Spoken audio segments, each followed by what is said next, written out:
Welcome to Hiraeth, the home of modern Welsh politics.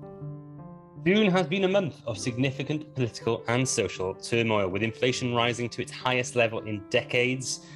I think Richard and Kerry can probably remember levels that high, but I might struggle. Industrial action in the courts and on the railways, confidence votes in the Prime Minister, by-election catastrophes, and all at the same time, in Wales, could the much-promised Senedd reform proposals be on the rocks already? Tonight we're going to look back on quite a tumultuous month, picking out these points with what you might have missed and what we can look forward to in July. And joining me to do so is Richard Martin. Hello, Rich. Hello, all. And Kerry Davis. Hello, Kerry. Evening, Matt. Evening, Rich. So we should probably start with some of the big ticket items from the last month. Shall we start with the by-elections? Kerry Davis, the Conservatives lost both of them, with the Liberal Democrats winning the one in Tiverton and the Labour winning one in Wakefield. Was that at all a surprise to you? Neither came as a surprise for me, Matt. Wakefield should never have gone Conservative at the last election, but I think there was an element of Labour taking such a seat for granted. Tiverton, and Honiton, how the Conservatives have managed to lose that, I think, is causing some soul searching in the party. I think if we refer back to our last chatty pod and our Conservative guest there, I think we very much saw that the rank and file of the Conservatives were very, very unhappy.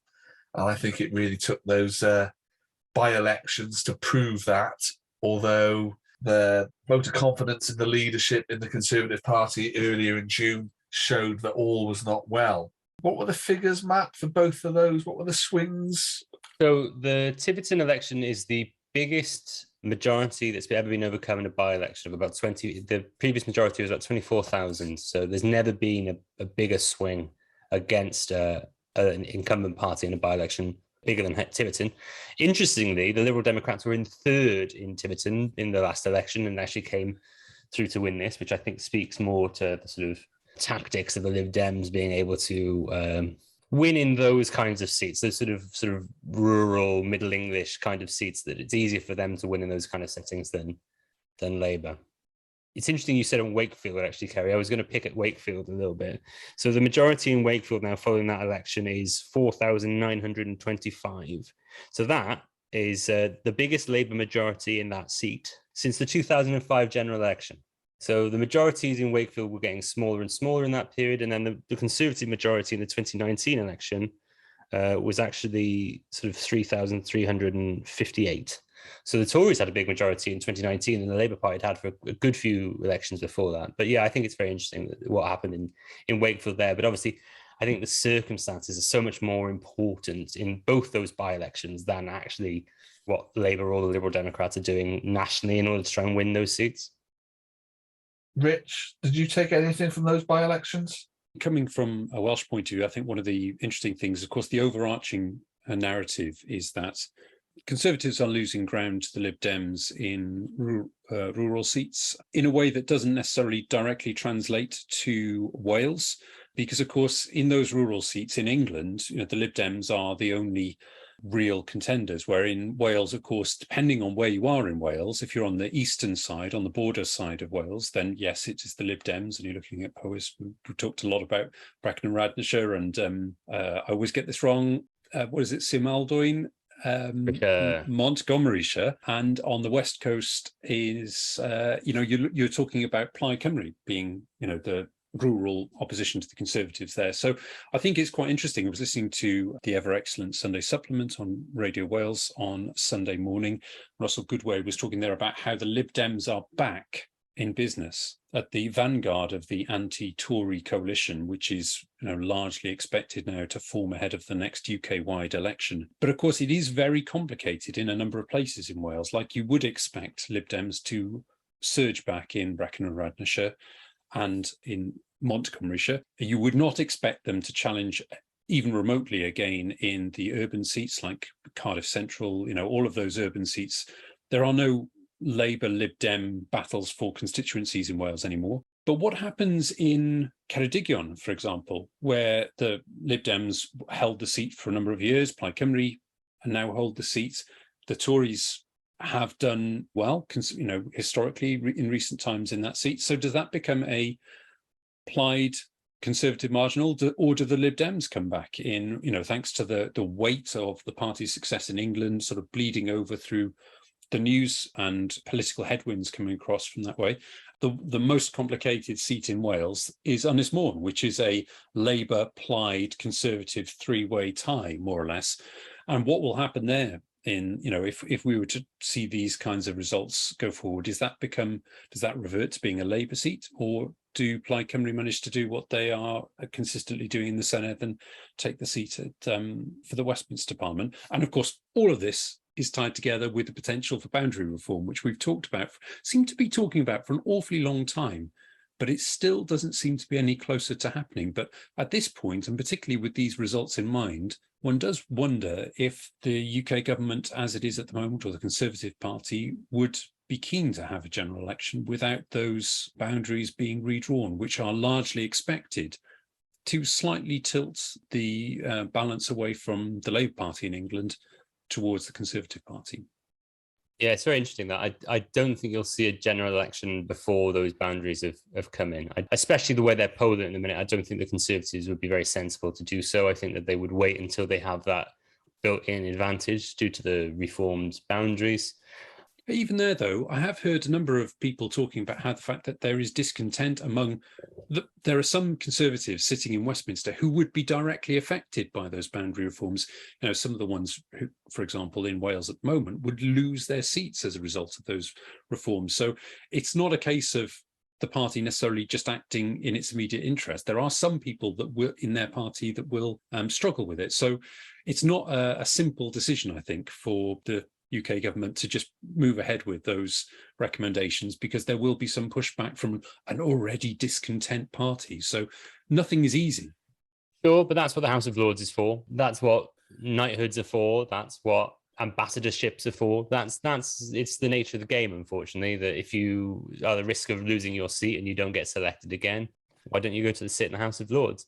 Taking the Welsh seats sort of piece by piece, yes, for those who don't know, we've had so many discussions in our Hiraeth little group chat about what we think would happen in Brecon and Radnorshire and Montgomeryshire. I think you could see a way that the Liberal Democrats start to challenge again in those seats. I think especially if you look at the local elections in Powys, where the Lib Dems are now the largest group, and friend of the pod, James Gibson-Watt, is now the leader of Powys County Council. Yeah, you can see a way in which the Conservatives may be a bit worried about those seats. I think Brecon and Radnorshire probably more so than Montgomeryshire. The majority of Montgomeryshire is now sort of 12,000. And that's not to say, having seen these by-election results, that's not insurmountable now. But I do think that when the Liberal Democrats don't have the ability to concentrate their resources like they do in by-elections, they may struggle to overcome majorities of that size. So whilst I think that there's a very good chance that the Liberal Democrats could become serious challengers again in those seats, I don't necessarily think they'll win them. With regards to Ynys Môn, I am becoming more and more of the opinion that after the next general election, that will still be a Conservative seat. I think Ynys Môn does not like voting out incumbent MPs. And I think if you look at the likelihood of the fact that whether you agree with nuclear power or not, the very likely chance that Oil Newydd will be built and the potential for jobs and economic investment that could bring to the area of which Virginia Crosby has been a significant cheerleader, I think you can see a way in which she does keep hold of that seat. Thank you very much for giving me the opportunity to dig out my prediction alert klaxon from the last podcast once more. Prediction warning, prediction warning. But if you can put the prediction klaxon back on now. We're going back to Ceredigion. I forgot about Ceredigion. I don't see the Liberal Democrats coming back in Ceredigion because the Conservatives have now so consistently come second in that seat across UK general elections and Senedd elections. You don't need to be the sharpest Plaid Cymru strategist to put out leaflets saying it's us or the Tories here, which I think might motivate more liberal Lib Dems into voting Plaid in order to keep the Tories out. So I can't see the Lib Dems being able to have a resurgence in Ceredigion. Kerry, you're our radar in the Borderlands. What do you think? Lib Dem revival or nay? Yeah, I think Brecon and Radnor will be their number one challenge seat for the next general election. And I think at the moment it will go back Lib Dem quite easily. differing of opinion to Matthew there. And I also think they could go with, there's some strong people locally, but a name they've got and some quality people they've got in Bill Powell, even James Gibson-Watt. And you might hear it here first. I think we might have an ex-Welsh AM education minister who might be a little bit bored and be looking for a new challenge by the time of the next election. Let's follow that one with interest and see if Kirsty will actually come on the pod and tell us a little bit about her plans. But I think Brecon and Radnor, if we had an election tomorrow, would be Lib Dem. I agree with Matt on his scepticism around Montgomeryshire, but it was Liberal for a long time. I think those would be the two focus areas for the Lib Dems in Wales to concentrate resources. But I want to move away from the wider England, UK elections. But before we do, Matt, if we did have that election tomorrow, and you mentioned some of the scores in Wakey, would Labour be in power after an election tomorrow?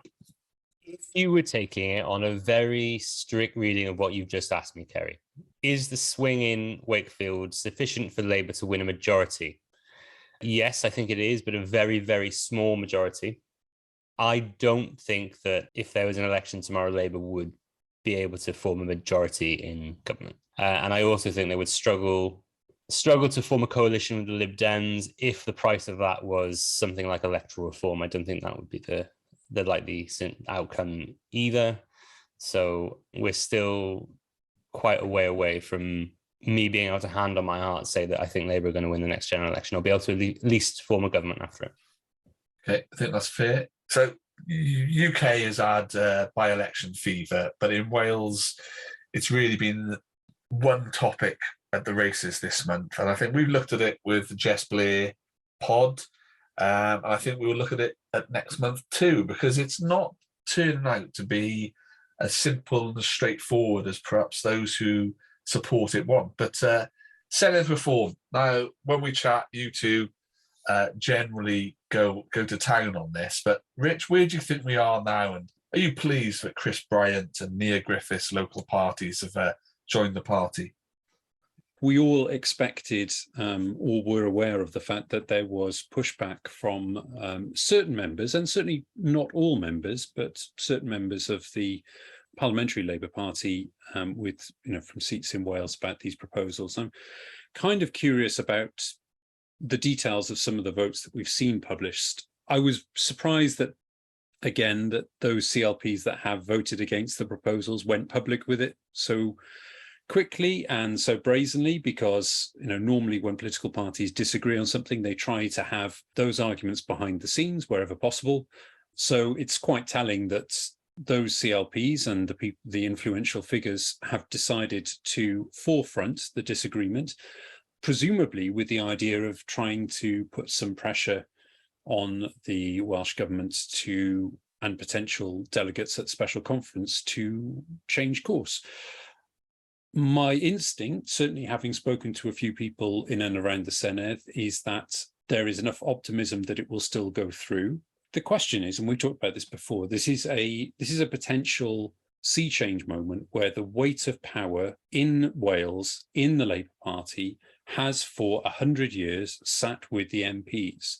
And we are now seeing that potentially an expanded Senedd with potentially expanded powers and members of that Senedd who have perhaps a greater role in the public consciousness are starting to hold more of the keys to power.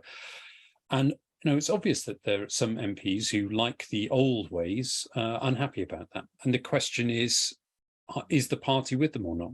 And that we don't know at the moment. We'll find out after special conference. But I think if you look at it just in terms of the facts on the ground, who is more popular in Wales? If you held a straw poll of members of the public, or straw poll certainly of the members of the Labour Party that I'm aware of, the Welsh Labour Party would come out far more popular than the UK Labour Party. So I think people in Wales would be more happy to see more power held by Welsh Labour members of the Senedd. But I would still, I'm going to have to put the prediction siren on again now. Oh my God, unbelievable. I still think it will go through.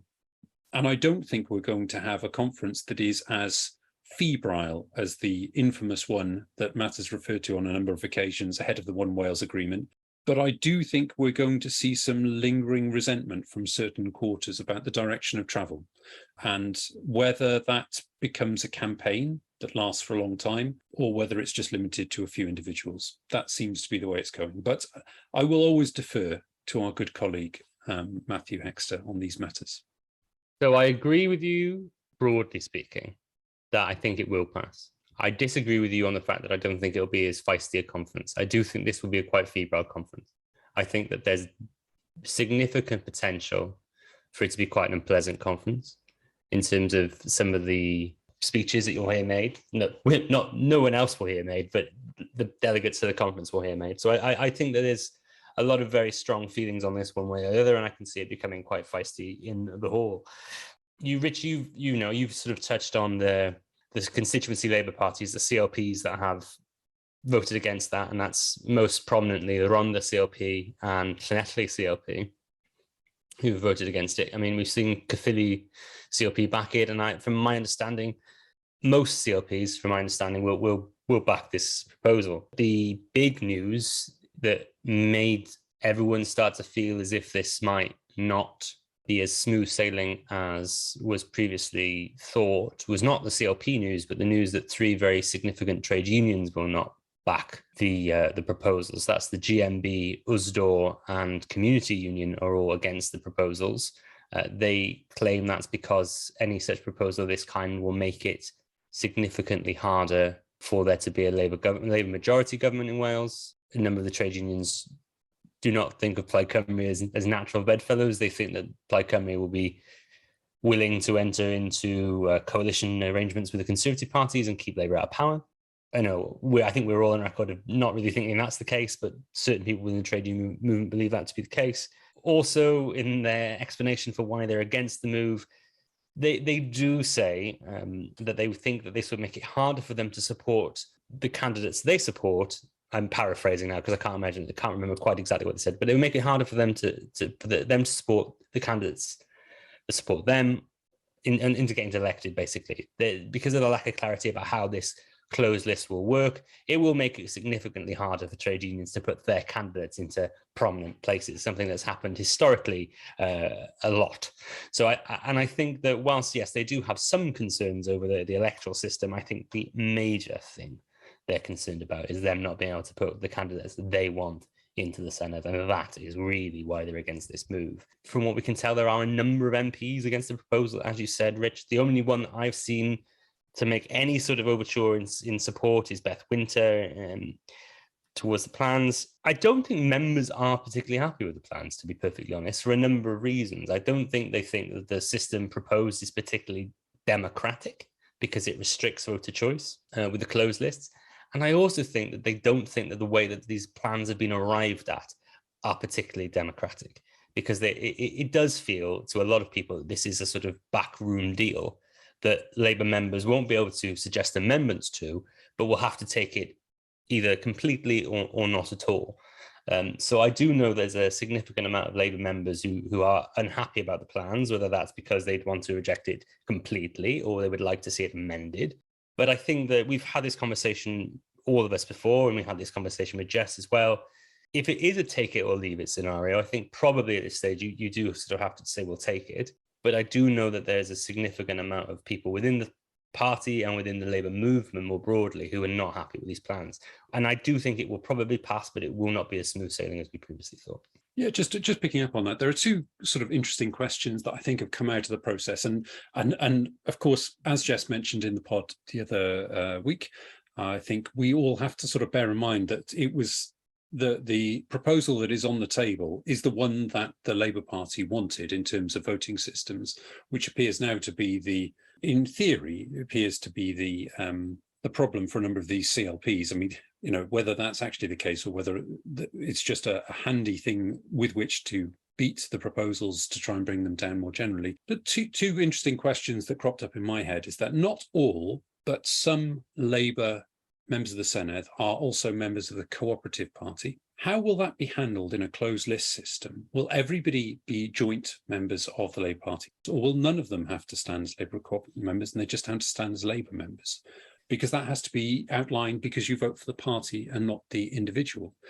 And I think, secondly, and it is a little bit unfair because this is a member of the Senedd in their very first term, but I think the role of Buffy Williams in the vote in the Rhondda is very interesting to those who like to observe the power dynamic within the Labour Party in Wales, because in the Rhondda you have a well-established MP who was, I don't think there's an easy way to say this, parachuted into the constituency in the 90s without any long-term roots in the Rhondda, who has since gone on to be an incredibly popular parliamentarian with his own constituency of electors. In the CLP vote, it is said that the vote was unanimous. So all that voted, however many there were, voted against the proposals. But it's also said that Buffy Williams didn't participate in the vote, even though she's a member of the CLP. Now, it does make you wonder why somebody that voted in favour of these proposals in the Chamber, in the Senedd, just a week or so before, then didn't even express a voice in her own CLP. And I think that that's fairly unsubtly illuminates where there is a residual power dynamic between the members of the Senedd and the members of the Parliament in Westminster. I'll take that second question first. There's a thought in my mind that I'm not sure that I can say for certain which way this goes. And I think that's something that if we have listeners who are members of the Labour Party in the Rhondda, they may be able to tell us more about. So constituency meetings of the Labour Party, and I'm sorry, this is going to get a bit technocratic now. So constituency Labour parties have either meet as AMMs, all member meetings, in which everyone who attends is able to vote, or they meet as GC, general committees, which have a delegate structure in which the elected representatives tend to act ex officio, i.e. they don't vote. So I don't know whether the Rhondda uses an all-member meeting system or it uses a delegate structure. That may illuminate why Buffy may have not voted. And even in all-member meeting structures, often elected representatives. So I don't know is the honest answer why that, but that may be a reason why that's the case. Going back to the first question on the Cooperative Party, again, I don't know is the honest answer, but when Labour Party candidates stand as Labour and Cooperative candidates in multi-member scenarios, i.e. in local authority elections, the rule has always been from the Cooperative Party, either all of you stand as Labour and Cooperative members or none of you do. Again, I don't know, and as for my sins not being a member of the Cooperative Party, I cannot tell you the feeling within the Cooperative Party at the moment of how that would work. But it would feel weird for me if you didn't have a scenario where in the 6-seat constituencies, if you didn't have complete rows of Labour and Cooperative candidates or just Labour candidates. It would feel very out of step with what is usually done. So I would assume that would be the case, Rich. Just because I think, having just recently been in a multi-party election and the difficulties it provides, and looking for some reason at previous candidates for various things, I actually think before an election, candidates in Labour and Cooperative Party, which annoys me no end because you can only join it if you are a Labour member, so it's irrelevant. But I think they resign from the Cooperative Party and rejoin once elected. Yeah, if any listeners want to clarify how it works, but I think we've done a lot. I think the big, it is political, but the big social stuff which is going around at the moment is obviously the cost of living crisis and what's that causing in industrial unrest. So we've seen in recent weeks, Mick Lynch become the proposed future of the Labour Party, but the RMT and their actions in the last week have really come to the fore. We're recording today when I think barristers are on strike, and I think there's predictions of a summer of discontent with at least BA workers going on strike, much to the chagrin of David Lammy and his side of the Labour Party, who would by no means support them under any circumstances. To be honest with you, Matt, I'm looking at you here, but, the Labour Party seems to have got itself in all kinds of mess on whether to support or not industrial action. Would you agree? So first and foremost, solidarity with the workers of the RMT and the barristers who have taken the decision to go on strike this last few weeks. All power to their elbows. The Labour Party's position on this in the UK is nothing short of appalling, Kerry. Absolutely appalling. David Lammy on TV the other day said he would not support those strikes. I think he was speaking specifically about the RMT strikes, but also about upcoming potential strike action taken by BA workers in Heathrow, who are fighting the fact that during the pandemic they had 10% of their wages taken away from them. They are now taking industrial action in order to try and get their pay back to where it was. It is not a pay rise, it is a restoration in pay. Strikes are always the last course of action. They should never be necessarily gone to as an immediate action, because they have real consequences for those who go on strike. And I know, speaking to people in this chat, and I'm sure people have listening to us now who understand the real world consequences of going on strike and how much that can negatively affect you. After Wes Streeting came out in support of the RMT industrial action and then was quickly reprimanded behind the scenes for doing so, to the point where he had to issue an apology, I think that is a Labour Party scared of its own shadow so much in the UK that it feels like the UK populace is completely against this industrial action. Whereas I think you see more and more workers feeling as though they need to join a union. The amount of people searching how to join a union in the last few weeks is increased by over 100%. I think there's people in real worry about their economic future. Economic confidence is at the lowest point it's been for an incredibly long time. Real wages are not going up. The cost of living is hurting everybody. Inflation is its highest level for God knows how long. And we're going to see this happen more and more. You're going to see more and more industries feel the need to take industrial action. And I think that the Labour Party should do what Mick Lynch has done, which is stand up for what it believes in, make the reasoned, intelligent argument for why people would do this and why they may be doing it. But instead, they're retreating into what they believe is the populist position in order to try and maintain its very slim lead in the polls against an incredibly unpopular Conservative Party. They unfortunately allowed the narrative to be shaped by the UK Conservative Party that positions Labour as being responsible for the RMT train strikes. The RMT are not an affiliated union of the Labour Party. I'm very glad to see Labour MSs on those picket lines, as well as Plaid Cymru MSs. Don't worry, I saw them too, on the picket lines alongside RMT workers striking. And one thing that really annoyed me was David Lammy saying that no sensible party of government would support the strikes. Well, you saw Welsh Labour ministers on those picket lines. Does he think that Welsh Labour government is not a sensible party of government? I think the UK Labour Party could learn an awful lot from the Welsh Labour government and how to win elections and to fight for what they believe in. I just think it's a terrible set of affairs from the UK Labour Party, and they should really not only morally think about what they're doing, but also think that if they are going to say that workers should not strike, workers who, by the way, who are represented by the GMB and Unite in BA's case, two of the biggest supporters to the Labour Party, if they're not going to back those workers, why should Unite and the GMB continue to back the Labour Party? It's not only a morally stupid decision, it's an economically inept one too.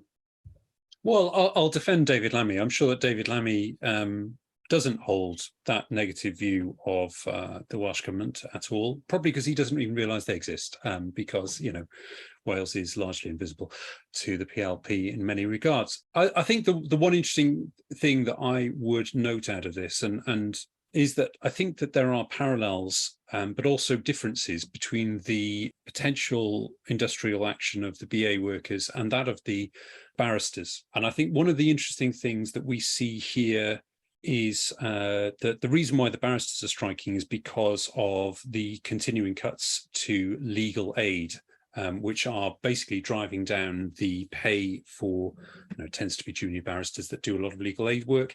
And the number of hours that are involved means that, some of them are looking at minimum wage or below minimum wage for the work that they're doing. Now, they're not unionized. There is no union for the barristers, and it's not the kind of thing that particular profession is a big fan of.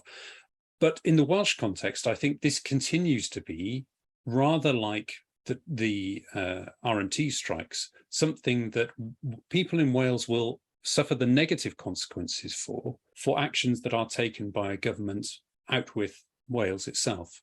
Because the reason why legal aid is being cut is because that's an agenda of successive UK governments.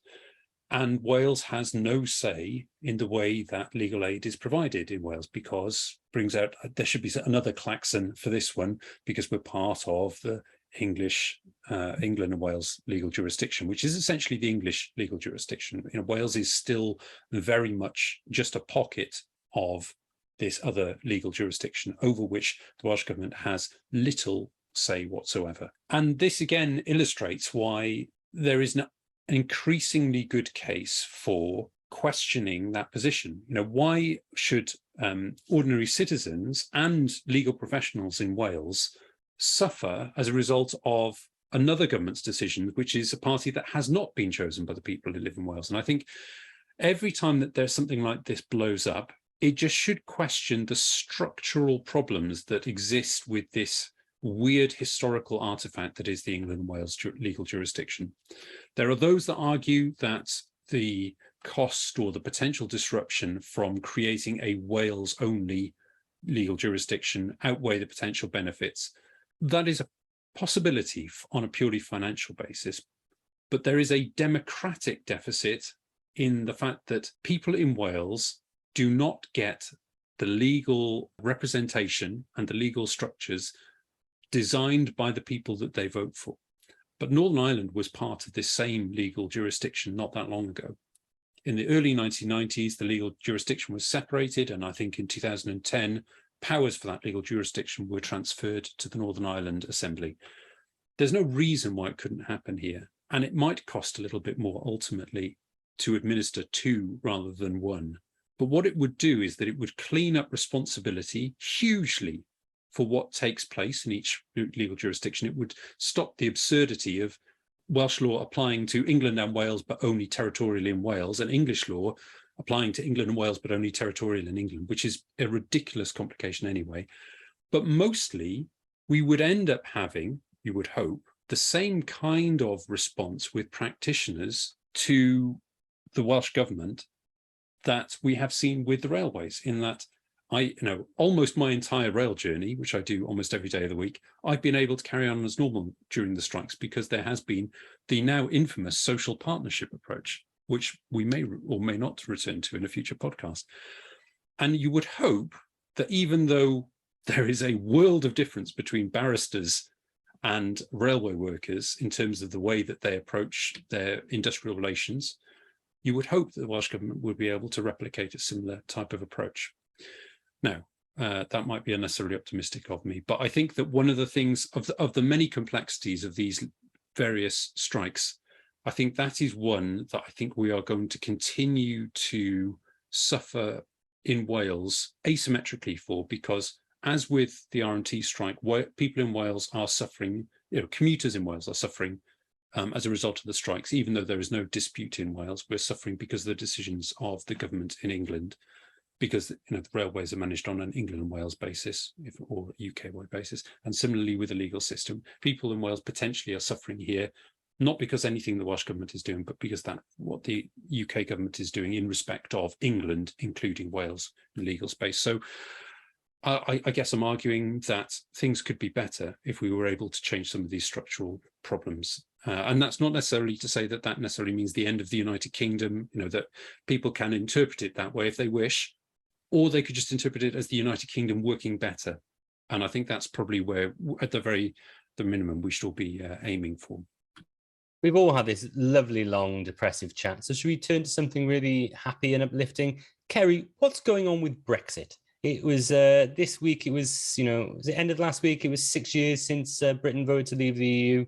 There was meant to be some big changes happening to our border infrastructure, but that was cancelled, wasn't it? So what's going on with Brexit, and where are we with everything that's going on since Britain voted to leave the EU? Well, I think you're right there. I think 1st of July was meant to be a big date for changes to import controls, but that was abandoned in April by Mr. Rees-Mogg because it wasn't going to happen. I don't think the country was prepared, didn't have anything in place.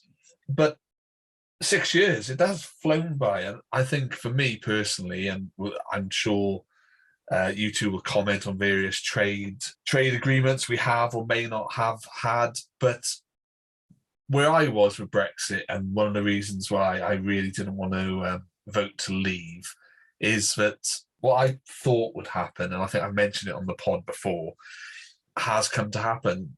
40 years of integration was not going to be unpicked and put back together again in the short space of time we had. So I think we are left with, I've spoken to a few quite noted Brexiteers on social media and tried to get an honest answer for them. And I think they still believe in it, but they are absolutely aghast about how much of a mess the process has become. I think a lot of us saw that as part of the issue with Brexit, is that what we were trying to do wasn't going to be quick, it wasn't going to be simple, and it would take a generation or more. And I think we are in that position now. I'm going to throw this back at you, Matt, because one of the things I dislike in politics is people not speaking their mind and being candid. And we had a very close to a candid Labour politician in recent weeks when Cardiff North MP Anna McMorrin said, or was recorded, being quite candid about her view on Brexit and that, things would change if Labour were in power. And this quickly rolled back once the whips got involved to, no, didn't mean that, it was et cetera, et cetera. This is the politics I hate. I want people to tell us what they think and what they stand for and stand by those convictions. And I think Labour's still in a problem with Brexit. What was your thoughts on where we are with it all and how the parties are dealing with it? Oh, the Labour Party position on Brexit. Okay, so I see we've cleared 4 hours from the recording schedule just for this. Yeah, okay. It's a 2-minute response, please, gents.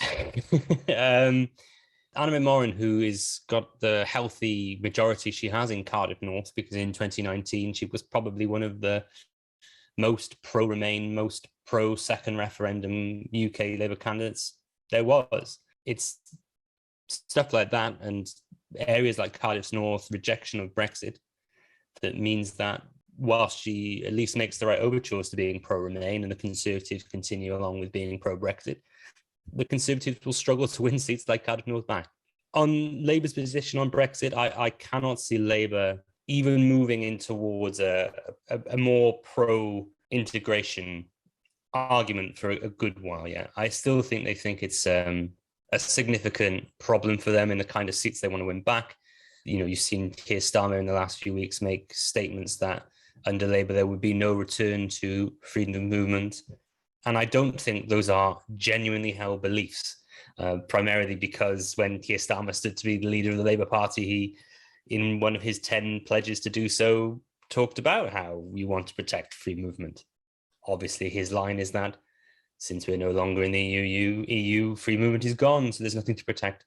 It's almost like the UK government are getting away with doing whatever they want on Brexit because there's not a strong enough opposition voice to hold them to account to that, because they believe that even criticising the UK government on what they're doing with the powers they've got after Brexit is seen to be pro-EU and pro-rejoining the EU. So I don't think you'll see a more, rejoin, remain kind of platform from the Labour Party for a significantly long time. And I also think, for what it's worth, the Lib Dems have been burnt significantly by their rejoin, their sort of second vote platform. And I think if they're targeting these true blue rural constituencies in Middle England, they're not going to be making a rejoin argument in the next general election either. We'll see what Plaid and the SNP do, etc. But I can't see any of the larger UK parties making that argument. That's exactly what I was going to say. Essentially, the only parties that can stand on a pro-EU platform these days are Plaid Cymru and the SNP, because in their smaller constituencies, their smaller territories, those are still very much largely pro-EU territories. And referring back to people far more intelligent than I who've studied national identity in depth over the last few years, those, both the Scottish and the Welsh-speaking Welsh national identities tend to vote very heavily to be pro-EU. So, yeah, I think it is fascinating how essentially the UK government is acting on almost all Brexit legislation or Brexit-related legislation unopposed, because the UK Labour Party is doing sort of reenacting that kind of metaphor that I think was used by Tony Blair originally, which is, the party is carrying a priceless Ming vase over a very well-polished floor,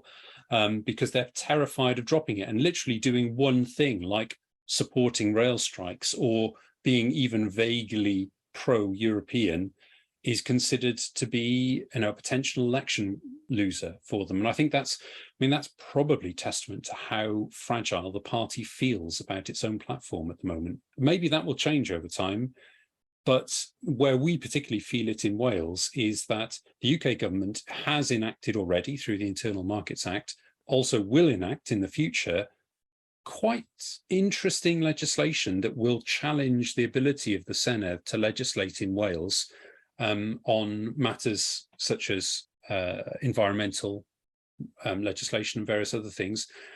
Through the UK government is acting through the prism of post-Brexit legislation, but some of that is not being opposed to the level that you would expect it to be by the Labour Party in London, despite the fact that it will obviously have serious implications for the way the Labour Party in Wales is able to govern. And that is, again, it's a faulty dynamic, it's a structural problem with the way that the United Kingdom works at present that is going to not only disproportionately negatively affect potentially people within Wales, but also it disproportionately affects the Welsh Labour Party, the Welsh Labour Party that is in government in Cardiff Bay, because it can't do what it would like to do, and it's being tacitly opposed by the behaviour of the PLP in London. So yeah, fascinating, the post-Brexit landscapes. So I think, it has been a very hectic month, June, with everything that's gone on at a UK level and what we've talked about at a Wales level. We've obviously still got quite a horrendous situation really in Ukraine. And this week, COVID cases are increasing dramatically. And I note that in healthcare settings, the compulsory use of masks has been reintroduced. But has there been anything else you two have picked up on in Wales that may have passed listeners by? What might have been missed? There's just one thing. We haven't got time in the pod that today to talk about it, but I think we should just bring to everybody's attention that Jeremy Miles, as Education Minister, has been spectacularly busy so far in this Senedd term. Just to name a few things that we may and hopefully will circle back to in future pods. The Welsh Government has launched Taith, which is its successor scheme, or a scheme to try and fill the void that has been left by the Pan-EU Erasmus scheme to allow students from elsewhere in Europe to come to Wales, and for students from Wales to go elsewhere in Europe. And this slightly extends the eligibility criteria for that scheme. So it means that hopefully we might see more students leaving Wales to travel elsewhere in the world. That has just launched, but I think there are some question marks about how long term a commitment that is on behalf of the Welsh Government. There's also the Tertiary Education Bill, which I think, has that been laid, Matt? So that had its, I want to say, third and fourth stages last week. There was over 100 amendments during stage 3 of that bill. It was quite a sitting. So yeah, I believe that's had its fourth stage now. And so that's going to bring in some very interesting new, it's going to set up a new commission and bring in some very interesting dynamics in tertiary education in Wales.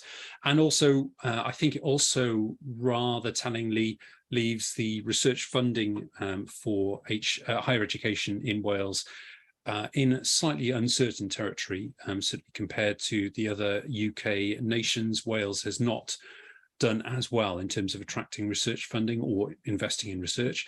Also, and I think that, obviously there was a lot of news that came out of the cooperation agreement that included free school meals for reception classes. That's going to start in September. One that is hot off the press as we record is also the scrapping of the colour-coded scheme for grading the performance measures of different schools. And that has been scrapped after only being instituted, I think, for about a decade. It's not particularly old. But I think that again raises the question of how well Wales is doing at tracking the performance of its schools, and then how that then feeds into improving school provision and teaching across the board. It's a very, very difficult thing. And I think the cultural memory of the point at which Wales abolished league tables and has continued simultaneously to not score particularly well in PISA, the internationally recognized PISA rankings, continues to kind of cast a long shadow over policymaking in this field. And I'm not entirely sure that the Welsh Government has rolled the pitch sufficiently well in order for this scrapping of these performance measures to be perceived as a step in the right direction. I think it is the instant reaction has been one that it is again shirking scrutiny over education in Wales, and that is potentially one to watch. So Jeremy Miles has been suspiciously, some might say, busy as an education minister, although he somehow has ambitions for grander office. But I think this particular one, the one about the performance measures, I think that is one to watch, because that might circle around to the Welsh Government, but also that raise the kind of spectre about educational standards in Wales. And if we as a country allow them to slip, then we do a disservice to all our learners in schools and colleges and universities. Well, speaking of busy ministers, we've also seen busy economy ministers, busy health ministers, and busy deputy ministers for social partnership. Speaking of which, we have finally seen the text now of the Social Partnership and Public Procurement Wales Bill. It's been introduced to the Senedd. We may talk about that in more length in an upcoming episode. Other big news is we've seen the delay to the renting homes, the implementation of the renting homes legislation.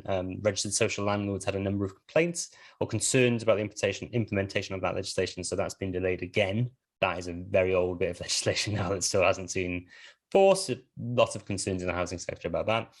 In terms of health, we have seen, after the rather damning report on ysbyty Glan Clwyd in Better Cadwaladr, we've now seen an escalation of the status of Better Cadwaladr University Health Boards, something always to look out for. And most positively and most relevant for us, of course, here, there was the announcement of the expert panel on the devolution of broadcasting, of which our very own Richard Martin is a distinguished member. So I just wanted to put on record for the pod, congratulations, Rich.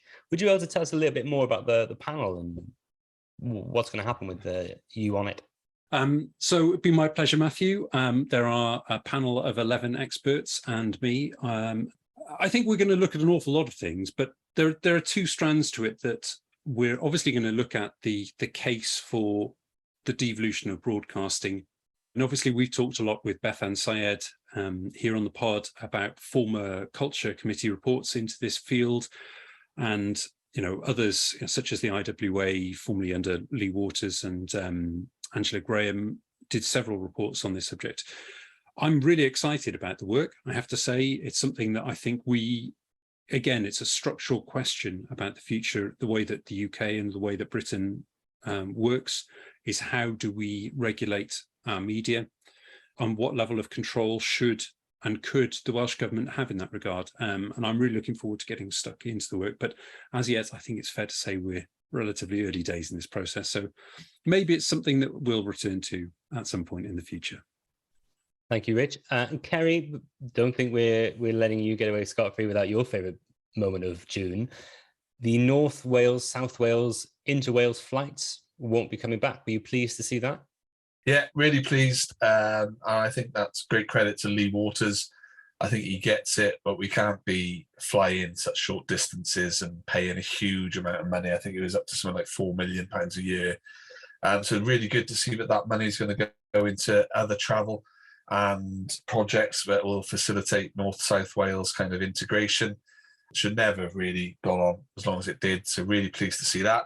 And also credit to Lee, the announcement on climate change targets in Wales, which we've met. It's positive. That side of what Wales are doing is looking a lot better than what it was. But I think the one you mentioned for me, Matt, stands out. Betsy Cadwaladr again in the news, and I think it's been mentioned in quite a few pods, how we put a flag up on UK government building in Cardiff, and there's uproar, there's petitions, etc., etc. But things which really matter, I'm not trying to dismiss the UK flag on a building and things like that, but the Betsy Cadwallader story really does need far greater exposure in Wales. It's the special measures for how long, taken out for maybe an election, some cynics might say, and now it's being highlighted again. And at some point we have to really have a really serious conversation, not within government and health circles, because I'm sure that's happening, but the population of Wales need to see this kind of issue a lot more front and centre of what we're talking about. And it just isn't there, really, unless you look at Welsh Government announcements page. I didn't see it in mainstream media. I find that really still quite disappointing, because these are the better things of society that we want to get right and mean an awful lot to people. I didn't mean to bring everything down there, but it's one of those things where, what we're trying to do is to get people interested in these areas. And I think the issue with Betsy stands out head and shoulders. It could be something we mention at the Chatty Pod month in, month out, and that's not a good place to be. One of the new things I'm trying to bring in on the end of the month review pod is what can we look forward to going forward in July. I've got the Royal Welsh show ahead. Matt, anything in the bay? So obviously, yes, Royal Welsh show starting the 18th of July, I believe. You have got also in the Senedd, you've got the week of beginning the 5th of July, we've got a statement on the future legislative statement of the Senedd. And also, I believe, a statement on the next bit of Senedd legislation we can expect to see, which is the Historic Environment Bill. And then the following week, we've got statements on a fairer council tax and also on the Young Person's Guarantee. And we end the month with the Eisteddfod in Tregaron. So, oes heddwch, is there peace and quiet in this context? Not if you live in Wales in July. Oh, how about you, Kerry? Any plans for July? Anything we should be keeping our eye on? I haven't looked. The one thing I'm thinking about is, can I get to Wrexham this weekend for the resumption of independent marches? So I'm going to consider that. There's a 3-test series for Wales in South Africa, which I will focus on most Saturdays. And then the Royal Welsh show, if I can get there, I do like to attend. And then recess, and we'll see where we are. I'm sure we'll have some interesting pods during July to focus my attention, gents. Thank you very much for listening to this week's edition of the Here I Have podcast. We have been joined, as always, by Richard Martin. Thank you very much, Rich. If people want to hear more from you on Twitter, where can they go? As always, at Mimosa Cymru. And as always, we have also been joined by Kerry Davis. Where can people find you on Twitter? I think I've got to check, but I think I've returned to Kerry the Viking. Wonderful. Thank you very much, Kerry. And if you want to hear more from me, Matt Hexter, you can go and find me on Twitter at Hexter101, HEXTER101. And if you've enjoyed what you've heard today, please don't forget to find us on Twitter and Facebook at Here I Pod, or go to our website, www.walespolitics.com. Hi, my name is Shaun. Here at the team have kindly let me come back on the podcast to promote the Equal Power, Equal Voice Public Life Mentoring Scheme, which is a joint venture by some of Wales's leading equalities charities, those being Disability Wales, the Women's Equality Network Wales, the Ethnic Minority and Youth Support Team Wales, and Stonewall Cymru. EPEV is a cross-equalities mentoring programme that is designed to provide a safe and supportive environment you can work towards achieving your goals and realise your aspirations of taking part in public and political life in Wales.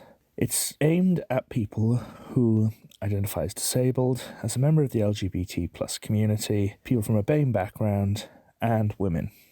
It's delivered through 3 primary strands. Those are personalised one-to-one mentoring, training sessions and workshops, and a peer-to-peer support network. Now, the scheme runs from September until April, but we are currently looking for applications for the programme until July 10th. Now, a bit more about what's involved in the programme. One-to-one mentoring features highly successful people from across Welsh public life. This includes members of the Senedd, members of Parliament, local councillors and council leaders, people who are already well established on public boards in Wales, and senior leaders from across the private, public and voluntary sector in Wales. We also deliver bespoke training and workshops on political influencing, public speaking, campaigning and many other issues. These include how to become a political candidate, what is required to be an effective member of a board, how to campaign for social change, how to be an effective communicator in a public sphere, and we also run things like trips to Westminster and the House of Parliament there, and to the Senedd. Along with this, we help participants in the programme develop a peer-to-peer support network with other participants to build those connections with people who are looking to take part in Welsh public life. The reason behind this scheme is that the groups represented by these 4 charities and the people taking part in the scheme are generally underrepresented in Welsh public life. If you look at the 2017 local elections in Wales, while over 20% of the population in Wales is disabled or identifies disabled, only 1.5% of candidates identified as disabled in that election, according to the BBC. We don't even know for the Senedd how many members and candidates identified as disabled because that data is simply not held. 40% of people in Wales live in poverty, and they generally don't think their rights are going to be respected or improve in the coming years. 5.6% of the population of Wales comes from an ethnic minority background, but only 1.8% of candidates in local elections in Wales come from a similar background, an ethnic minority background. And civil service representation of people from an ethnic minority background is just 2% in Wales. Again, that's compared with almost 6% of the population. If you look at women, while things in the Senedd might look decent, if you actually look at candidates for the local elections back in May, only 33% of candidates were women. And that's compared with, over 50% of the population. So it's obviously not equal in that sense. 8% of LGBT plus people in Wales have avoided being open about their sexual orientation and gender identity because of the negative reactions that they face. And again, this affects their ability to take part in public life. And I think a lot of why this is important and why it's important to get people who have this lived experience into public life is encompassed in a phrase from the disabled people's movement of nothing about us without us. And I think that really sums up what this program is about. It's about taking people who have that lived experience and getting them into decision-making roles where they can influence how policy is made, the decisions public bodies in Wales make, the decisions companies and charities make, which impact these groups, where they currently don't have a seat at the table. And I think that's the key thing that's behind this programme.